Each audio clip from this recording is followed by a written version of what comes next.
Hola, muy buenos días, ¿qué tal?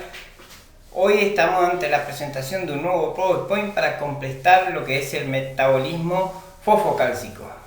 En un Power anterior ya hablamos del fósforo y ahora lo vamos a completar con el calcio. Dedicatoria. Este Power va dedicado al licenciado en enfermería Juan Daniel Flores, compañero nuestro de la comisión de la carrera de medicina. Sin más, pasamos al estudio de este apasionante tema.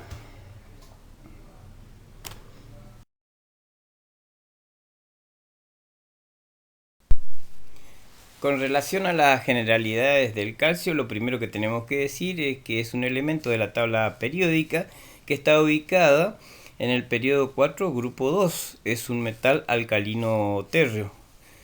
Tiene como característica un número atómico de 20 y un peso atómico de 40. Es un bioelemento cuya concentración en nuestro organismo está en quinto lugar, después del carbono, hidrógeno, oxígeno y nitrógeno, y está ampliamente distribuido y forma estructuras biomoleculares.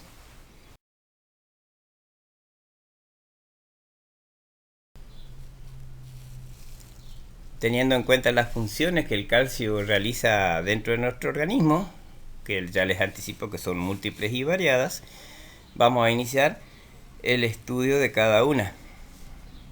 Es el elemento constituyente que hay en mayor proporción tanto en los huesos como en los dientes.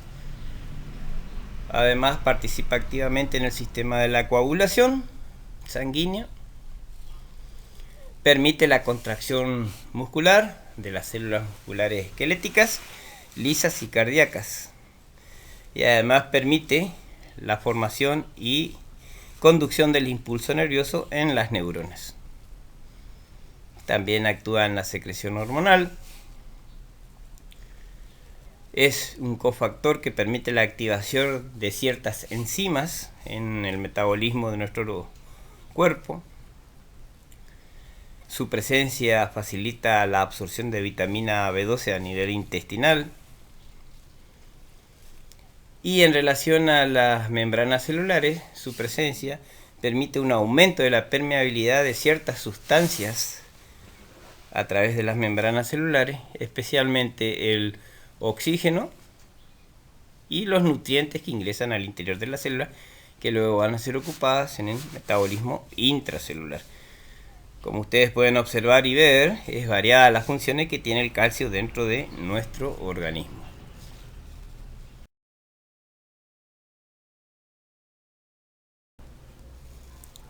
Ahora estamos viendo cómo nosotros conseguimos las fuentes alimentarias de calcio para nuestra ingesta. A través de la ingestión de leche y sus derivados, quesos, manteca, yogur, la ingestión de pescados que se pueden comer sus huesos o espina, como la sardina, el bacalao, la caballa, la merluza, el salmón, también los mariscos y mejillones, a través de la ingestión de verduras de hojas verdes, como la selga, la espinaca, la rúcula, o la ingestión o consumo del aceite de girasol, la ingestión y consumo de legumbres, leguminosas como los porotos, los garbanzos, las arvejas, a través de la ingestión de nueces, avellanas, maní o cacahuate, y por último la ingesta del agua potable, que tiene una determinada cantidad de calcio necesaria para el aporte de nuestro organismo.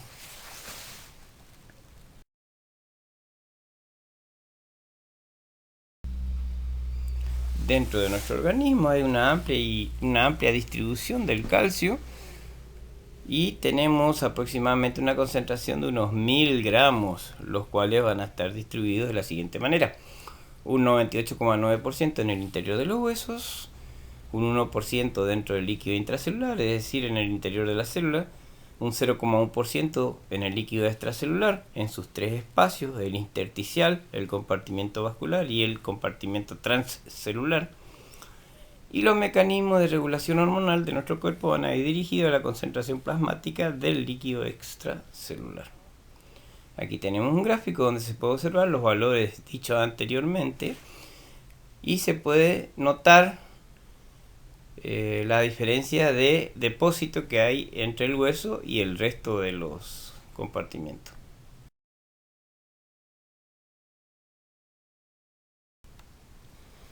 En relación al calcio plasmático, decimos que representa un 0.03% del calcio total del organismo y su valor constante es de 10.4 miligramos por decilitro. Este valor es tomado como la calcemia del organismo, es decir, el valor plasmático del calcio. Este calcio plasmático se divide en tres fracciones. Una que está unida a las proteínas, no se filtra por el riñón y representa un 41% del total del calcio plasmático. Una parte no ionizada, que es difusible, puede atravesar las membranas celulares y está formando quelatos dentro del organismo con los aniones séricos como el fosfato, el bicarbonato, el lactato, el sulfato o el citrato. Esta fracción representa un 9% del total del calcio plasmático.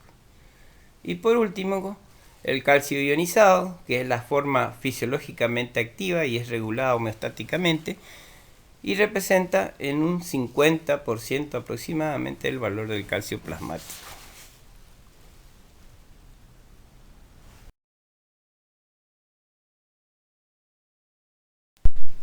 En esta diapositiva vamos a observar los datos dichos anteriormente en un gráfico de torta y obsérvense ustedes que en la mitad derecha de la pantalla el calcio ionizado representa el 50% del valor total del calcio plasmático y es la fracción que va a ser sometida a un riguroso control homeostático.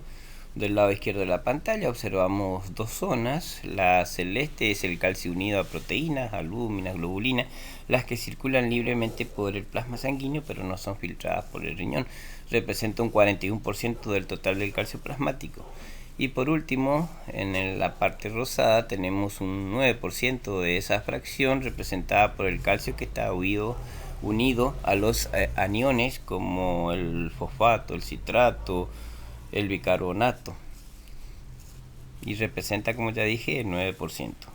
Estos tres fracciones tienen un valor plasmático que se denomina calcemia. Esa calcemia tiene un valor de 10.4 miligramos por decilitro.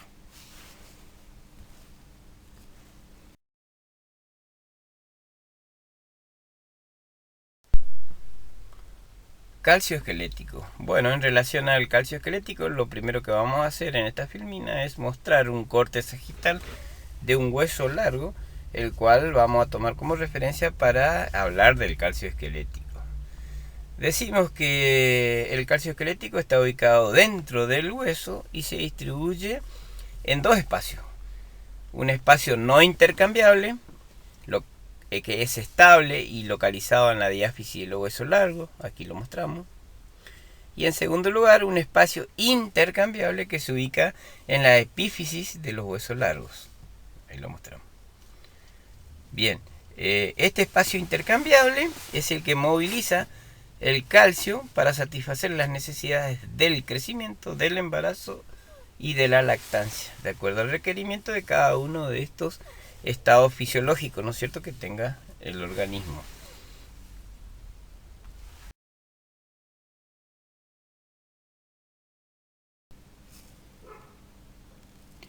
Siguiendo con el calcio esquelético, vamos a observar que el calcio dentro de los huesos se presenta en forma de un compuesto llamado hidroxiapatita, que está formado por una estructura cristalina compuesta por fosfato de calcio que se deposita sobre una matriz orgánica, que es una proteína llamada fibra de colágeno, que es la que aporta la fuerza y rigidez para el hueso. Los iones se difunden desde el líquido extracelular, bañando los cristales y permitiendo el depósito de nuevos minerales sobre la matriz orgánica. Esto se realiza en la formación de la matriz ósea y su posterior osificación durante el desarrollo embrionario del feto. Aquí el calcio no está disponible para el intercambio de minerales para los periodos de deficiencia o necesidad de su aporte.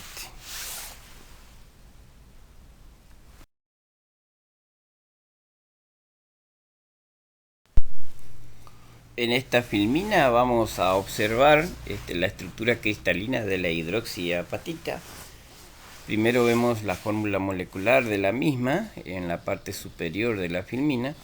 En la parte media observamos las estructuras cristalinas que toma el calcio, el grupo fosfato y los grupos de hidroxilo. Y a la izquierda de la pantalla observamos la estructura cristalina de la hidroxiapatita.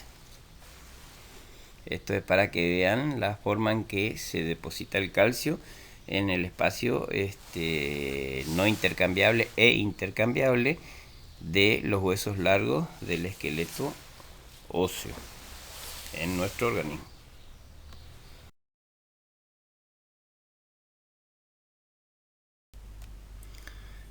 Siguiendo con el calcio esquelético, vamos a decir que en la formación y remodelación ósea participan las siguientes células. Los osteoclastos, que producen la resorción ósea, o sea, el remodelamiento óseo con liberación de calcio. Y los osteoblastos, que son los formadores de la sustancia ósea o matriz ósea. Estas dos células van a sufrir control hormonal a través de la acción de la hormona paratiroidea, de la hormona calcitonina y del estado nutricional de la vitamina D dentro de nuestro organismo.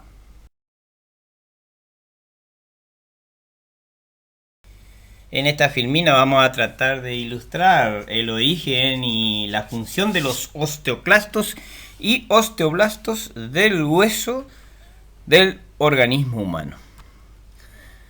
Un osteoblasto es una célula encargada de la mineralización y formación de la matriz ósea. Un osteoclasto es una célula fagocítica derivada de la médula ósea que reabsorbe el tejido óseo con liberación de calcio. Aquí tenemos una imagen donde vamos a observar las dos líneas celulares que provienen de la médula ósea, pero con distinta stem cell o célula madre. En la línea verde tenemos una stem cell hematopoyética que va a dar origen a un proosteoclasto.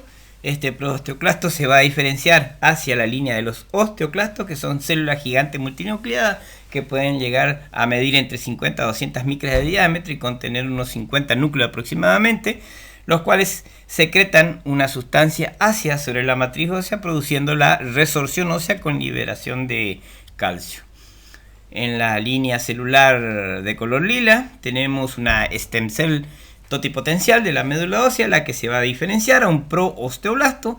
Este proosteoblasto se diferencia a osteoblasto maduro, que se localiza en el interior de la matriz ósea y comienza a sintetizar esa matriz, sintetizando dos cosas: la sustancia fundamental ósea y las fibras de colágeno, las que después van a ser mineralizadas.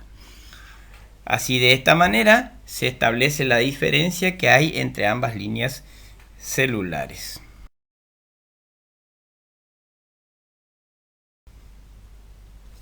Aquí tenemos una imagen de un microscopio óptico a un aumento de 400 por de un tejido óseo teñido con hematoxilina de eosina, donde podemos observar la morfología característica de un osteoblasto inserto en la matriz ósea.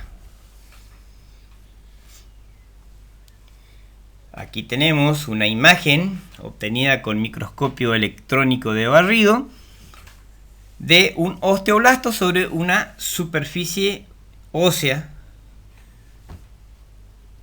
Ahora vemos una imagen de un osteoclasto, una célula gigante multinucleada característica. Esta está teñida con hematoxilina eosina con un 400 por de aumento.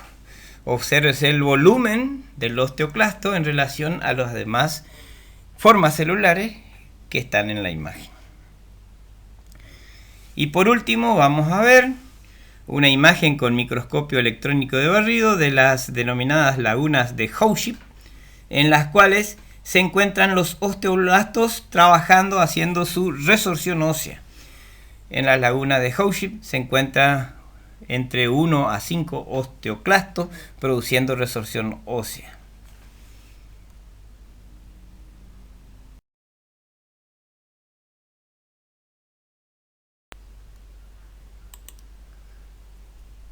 Ahora vamos a hablar del metabolismo del calcio dentro de nuestro organismo y vamos a pasar sin más dilación a su estudio.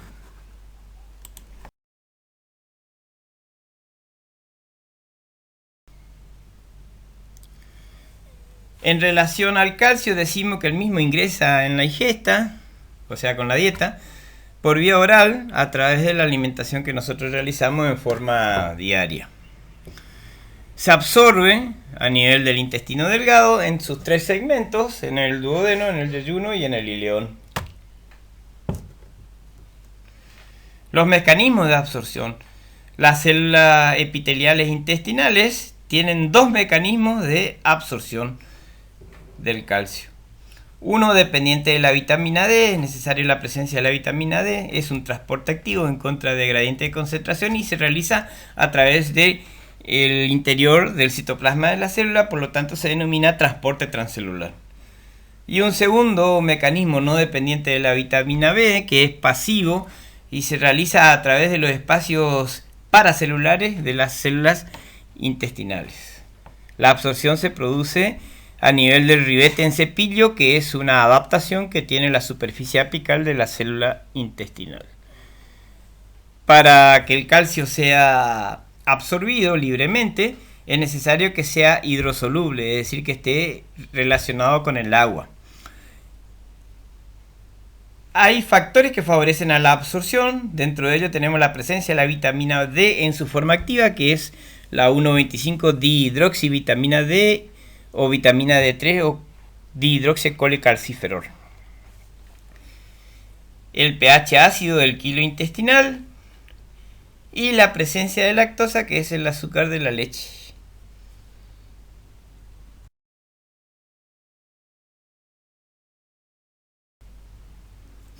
Hay factores que disminuyen la absorción, como ser, por ejemplo, la carencia de vitamina D por el organismo, la presencia de ácido oxálico, que está en la espinaca y las acelgas, el ácido fítico, que contiene fósforo, se encuentra en la cáscara de los granos de los cereales, la fibra dietética, el consumo de medicamentos, la mala absorción de grasa y principalmente el envejecimiento del organismo.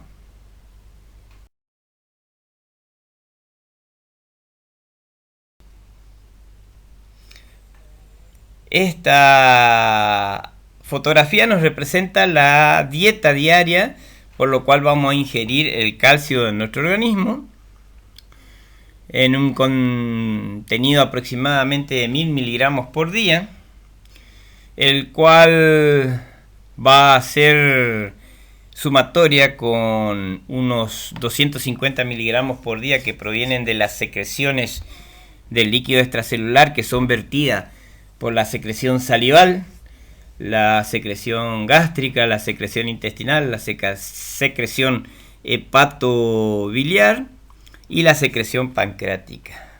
Todas estas secreciones que provienen del líquido extracelular contienen aproximadamente 250 miligramos día de calcio.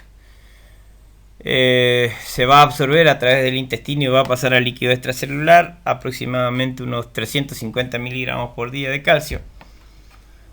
Y se va a eliminar a través de las heces una cantidad relativa de 900 miligramos por día de calcio. ¿A dónde va a ir el calcio? El calcio va a ir a parar a los huesos. Acuérdense que los huesos tienen un contenido aproximadamente de 1000 gramos. Y van a ingresar por día unos 500 miligramos para la formación ósea. Y van a salir del hueso unos 500 miligramos de resorción ósea, teniendo un balance cero de movilización de calcio. La resorción ósea produce calcio que va a pasar al líquido extracelular y ahí se va a distribuir. Además tenemos que hablar de la función renal. donde se produce una filtración glomerular de unos 8.000 miligramos día aproximadamente de calcio. De ese total se reabsorbe a nivel tubular en varias secciones unos 7.800 miligramos por día, de los que nos va a dar un resultado neto de excreción a través de la orina de unos 200 miligramos por día de calcio aproximadamente.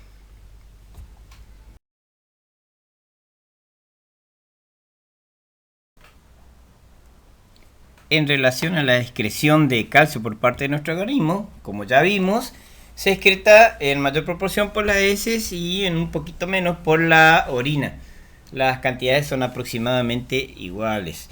Pero también existen pérdidas cutáneas en forma de sudor y exfoliación de la piel que contribuyen a el aumento del valor de excreción del sodio por parte de nuestro organismo. La excreción urinaria de sodio es el resultante del proceso de la filtración menos la reabsorción tubular. Esta reabsorción tubular es más eficaz con la presencia de la hormona PTH y se reabsorbe un 98% aproximadamente del calcio filtrado, el cual va a regresar a la circulación sanguínea. El calcio se filtra principalmente en el túbulo contorneado proximal del riñón en forma pasiva y en el asa ascendente de Henle a través de un gradiente electroquímico creado por la reabsorción de sodio y cloruro, y en forma activa y regulado por la hormona PTH lo realiza en el túbulo contorneado distal.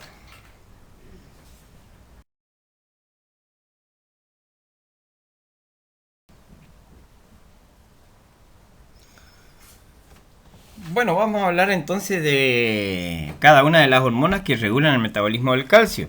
Vamos a empezar por la PTH o paratormona.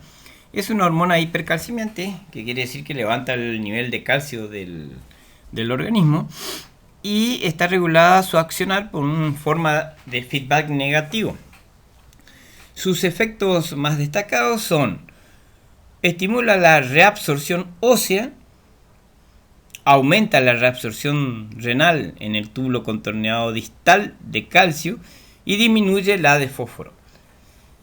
Además, fomenta la conversión renal de la vitamina D a su forma activa, que se llama calcitriol o 1,25 dihidroxivitamina D.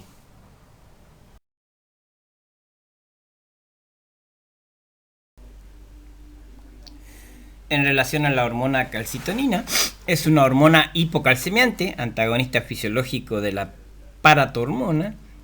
Sus acciones fisiológicas son: primero, baja los niveles de calcio de la sangre, suprimiendo la actividad osteoclástica de los huesos, y de esa manera disminuye la liberación de calcio, fósforo e hidroxiclorina. Segundo, aumenta la cantidad de calcio excretada en la orina, inhibiendo la reabsorción tubular del mismo.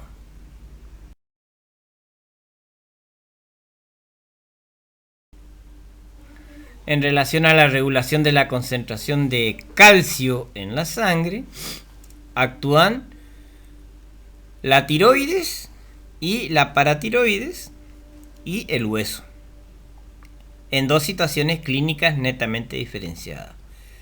Acuérdense que el hueso contiene el calcio para liberar hacia el líquido extracelular. La primera situación clínica es la hipercalcemia, es el aumento de los valores o de la concentración de calcio en sangre. Esto hace que aumente la liberación de la calcitonina por las células C de la tiroides, las cuales van a disminuir la degradación de la matriz ósea del hueso. Por lo tanto, se disminuye la concentración de calcio en el plasma sanguíneo, y esto va a llevar a normalizar la calcemia. La segunda situación clínica es la hipocalcemia, es decir, la disminución de la concentración de calcio en el plasma sanguíneo. Esta situación produce un aumento de la liberación de la paratormona por las paratiroides, la que va a pasar a la sangre y va a producir un aumento en la degradación de la matriz ósea. Esto va a aumentar la concentración de calcio plasmático, lo que va a llevar directamente a la normocalcemia.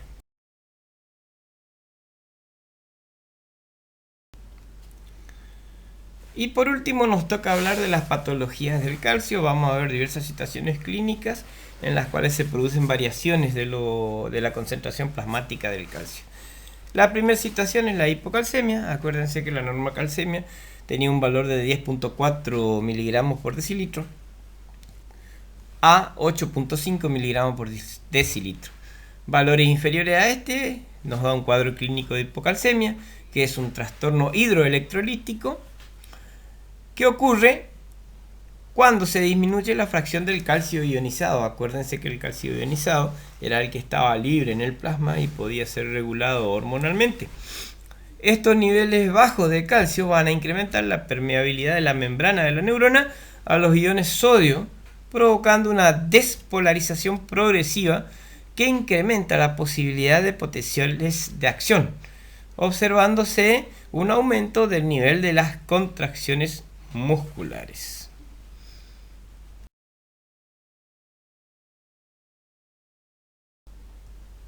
Otra situación clínica es la hipercalcemia, que es la contraria a la hipocalcemia, y se dice que una persona presenta hipercalcemia cuando tiene valores plasmáticos de calcio superiores a 10.4 miligramos por decilitro. También es un trastorno hidroelectrolítico que consiste, como ya habíamos dicho, en un estado en el cual hay trastornos del ritmo cardíaco, así como un aumento de la producción de la liberación de una hormona por el estómago que se llama gastrina y la aparición de úlceras pépticas a consecuencia de la acidez estomacal.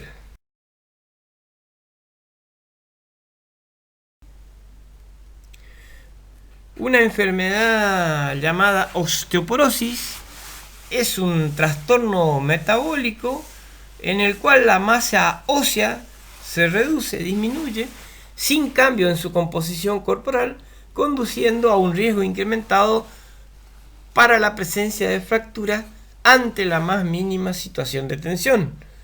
Los factores de riesgo son diversos, incluyendo la deficiente captación de calcio por el organismo, o la poca ingesta que realizan las personas en los periodos de crecimiento especialmente, o la poca actividad física que realizan la gente, el alto consumo de café y cigarrillos, entre otros.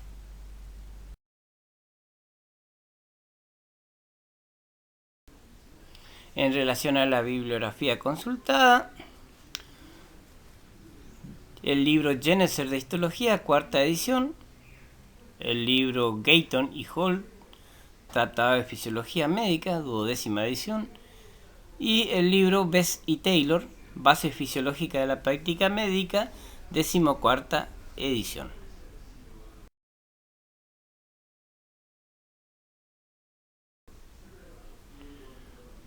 Para mí es un gran placer que ustedes inviertan su tiempo escuchando estas charlas explicativas.